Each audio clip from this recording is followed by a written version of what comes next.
Claro que sí, Magalí, esta nueva noticia sobre este edificio, este otro edificio, el año pasado en septiembre ya Ujú. hablábamos de dos edificios Sí. evacuados por un gran socavón, ahora uno nuevo que se abrió durante el fin de semana pasado por las lluvias.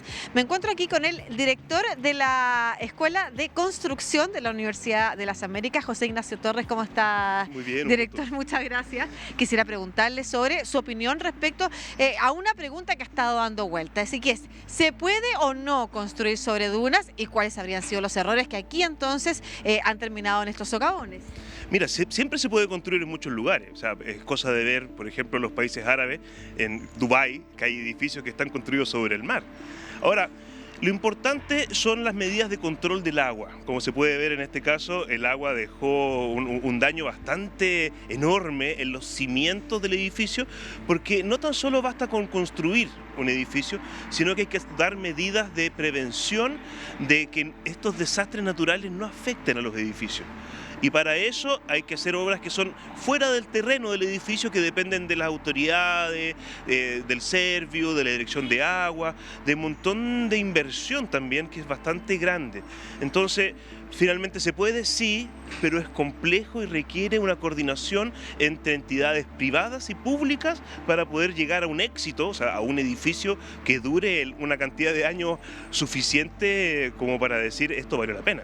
Ya, primero que todo le quiero preguntar sobre qué características tienen las dunas, porque antes de avanzar sobre qué cosas de aquí no se hicieron, porque nosotros hemos hablado que se trata de tren dunar entre Reñaca y Concón, que ya había también aviso respecto a las complejidades de construir ahí, además de que las dunas funcionan también, por ejemplo, como un protector de tsunamis para la ciudad.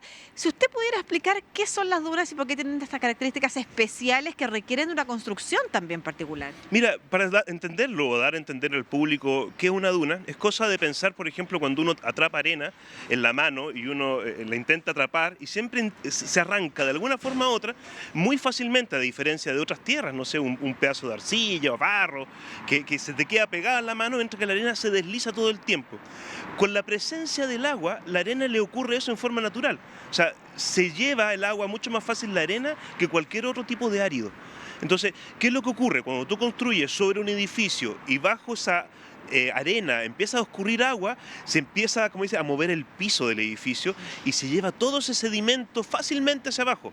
Incluso ahora, con este desastre, quedó en evidencia que los subterráneos del edificio que está aguas abajo quedaron todos llenos de arena, porque es la arena que justamente fue empujada por el agua hacia abajo, y eso es lo que le ocurre a la arena, es fácilmente transportable o se transporta fácilmente con el agua. Claro, y una cosa es imaginarse un edificio y entonces un colector de agua adecuado, pero cuando esa zona está sobrepoblada y se empiezan a realizar una serie de orificios e intervenciones en la duna, ¿puede afectar también adicionalmente? Sí, absolutamente. O sea, finalmente la cantidad de personas que hay no tan solo afectan los cimientos del edificio, sino que hay agua que escurre ya en forma no natural, por ejemplo las aguas servidas, y eso fue uno de los problemas que tuvo este edificio, porque al parecer Esval hizo una obra donde juntó el colector de aguas servidas con el de aguas lluvia, y eso hizo que se generara mayor volumen de agua en el colector y ese se rebalsó. Ahora, los colectores siempre se diseñan para una cierta cantidad de agua en base a escenario. Entonces ya en la peor lluvia de los últimos 50 años. Y así uno diseña, ya vamos a diseñar que caen 100 milímetros cada un mes, por decir algo. Y en base a eso digo, ya, entonces necesito un colector de este tamaño. Pero resulta que cayó mucho más agua de la que estaba previsto. Y eso está empezando a ocurrir los últimos años debido al cambio climático, debido a la corriente del Niño y una serie de condiciones climáticas que han cambiado el escenario de diseño de los colectores. Usted mencionaba Esval. Esval es la empresa sanitaria de la región, y lo contamos porque salimos a toda Latinoamérica. Entonces está doblemente intervenida la duna, no solamente con las construcciones que deben generar mecanismos para la filtración de agua, sino que además con también la intervención de estas como construcciones que son sanitarias y que también intervienen las dunas. Finalmente, ¿cuál cree usted que va a ser el futuro de estos edificios? ¿Van a poder volver a ser habitados? ¿Se puede seguir vendiendo en este tipo de zonas? Es bien complejo. Mira, lo importante es hacer las medidas sanitarias, o sea, crear colectores, crear redes que permitan darle seguridad a que aquellas personas que compren en ese lugar no vayan a perder el dinero, como les ha ocurrido a estos últimos dos edificios. En especial este último, a diferencia del anterior, que tuvo un socavón, pero por el costado, este está por debajo. Entonces, realmente las condiciones de futuro que tiene ese edificio son bien malas. O sea, no creo que a diferencia del otro se pueda sostener en el tiempo. El pronóstico no es muy alentador. Bueno, muchas gracias, José Ignacio Torres, director de la Escuela de Construcción de la Universidad de las Américas. Nos quedan dos, digamos, visiones de futuro respecto de cambios. Primero, alertar a la población cuando se producen este tipo de ofertas en estos escenarios a que pueden ser efectivamente problemáticos. Ya en su momento se había alertado, pero hay gente, bueno, que confía primero en la construcción y segundo en los permisos. Son edificios que están con permiso y ese es el segundo tema, Magalí, que es cambiar las características de los permisos por los cuales se va a poder autorizar nuevamente, por ejemplo, la construcción en ese lugar. De hecho, ya hay en las dunas de Concón edificios que están parados precisamente por lo mismo. Muchas gracias. Un gusto.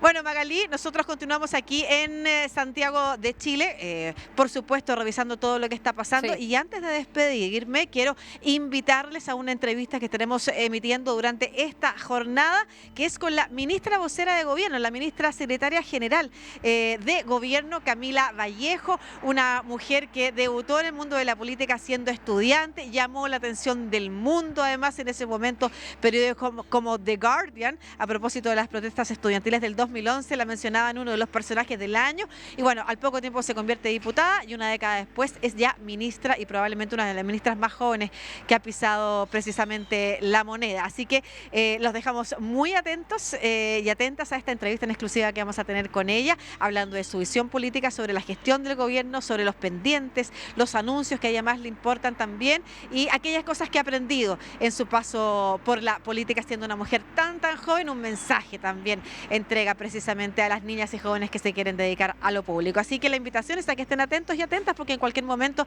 entonces emitimos esta entrevista con la ministra vocera de Gobierno, Camila Vallejo.